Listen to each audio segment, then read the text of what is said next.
ನೀವು ಮೇಡಮ್ ಇವ ಸರ್ ಸ್ವಲ್ಪ ಇವ ಸರ್ ಸರ್ ಇವ ಸರ್ ಸ್ವಲ್ಪ ನೀವು ವಿಎಗಳಿಗೆ ಹೇಳ್ಬಿಟ್ಟು ನೀವು ಜೊತೆ ಕೋರ್ಡಿನೇಟ್ ಮಾಡಬೇಕು. ತೆಲಂಗಾಣ ಗುಡುಗಿದರೆ ನಡುಗುವುದು ಮಾಗಡಿ ಜೊತೆ ಕೋರ್ಡಿನೇಟ್ ಮಾಡಬೇಕು. ನೀವಿಬ್ರು ಜಂಟಿ ಮೀಟಿಂಗ್ ಮಾಡಿ ಹೇಳ್ಬೇಕು. ನಮ್ಮನ್ನು ಮಕ್ಕಳ ಮಕ್ಕಬಿಡ್ತೇಣ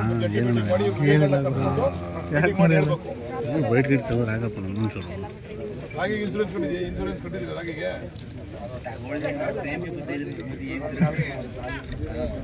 ನೀನು ಇವ್ರಿಗೆ ₹200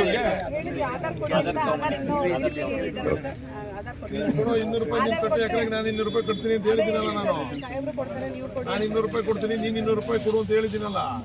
ಮಾಡಿದ್ರೆ ಒಂದು 15-20 ಸಾವಿರ ಬರ್ತದೆ. ಮಳೆ ಬೆಳೆ ಆಗದೆ ಇದ್ರು ಏನೋ ಒಂದು ಅನುಕೂಲ ಆಯ್ತದೆ ಅಂತ ನಾನೇನೋ ಮಾಡ್ತಾ ಇದ್ದೀನಿ. ಯಾಕೋ ನಮ್ಮ ಜನಗಳು ತಲೆಗೆ ಹೋಯ್ತಾ ಇಲ್ಲ. ಅದು 400 ನೀವೇ ಕಟ್ಬಿಡಿ. 400 ಭಗವಂತನಿಗೆ ಶಕ್ತಿ ಕೊಟ್ಟವನು, ಇನ್ನೂ ಜಾಸ್ತಿ ಶಕ್ತಿ ಕೊಟ್ಟರೆ ನಾನೇ ಕಟ್ತೀನಿ.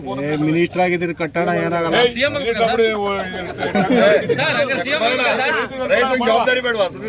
ಅವ್ರಿಗೂ ಜವಾಬ್ದಾರಿ ಬೇಕಣ.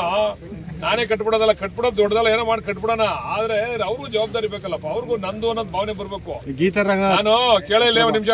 ನಾನು ಒಂದು ಇದಕ್ಕೆ ಮಾವನ್ ಸೊಸಿ ಆಗಕ್ಕೆ ಕಳ್ಕೊಂಡೋಗಿ ಫಸ್ಟ್ MLA ಆದಾಗ ಆ ಶಿವಚಂದ್ರ ಏರಿಯಾದಲ್ಲಿ ಸರ್ಕಾರದಿಂದ ಅವಾಗ ಮಾವನ್ ಸೊಸಿ ಹಾಕೊಡೋರಿಗೆ ಮಾವನ್ ಸೊಸಿ ಎಲ್ಲ ಹಾಕ್ಬಿಟ್ಟು ಫೋಟೋ ಗಿಟ ಎಲ್ಲ ಹೊಡ್ಸ್ಕೊಂಡ್ ಬಂದು ತಿಂಗಳಾಗೋಟೋದಕ್ಕೆ ಮಾವನ್ ಸೊಸಿನೆಲ್ಲ ಎಲ್ಲ ಕಿತ್ತಾಕ್ಬಿಟ್ಟಿದ್ರು. ರೈತ ತಂದು ನೆಟ್ರೆ ನಂದು ಅಂತ ಸಾಕ್ತಾನೆ. ನಾವು ಹೋಗಿ ಸರ್ಕಾರದ ನೆಟ್ರೆ ಸರ್ಕಾರದ್ದು ಅಂತ ಕಿತ್ತಾಕ್ಬಿಟ್ಟು ಬೇರೆ ಕೆಲಸ ಮಾಡ್ಕೊತಾರೆ.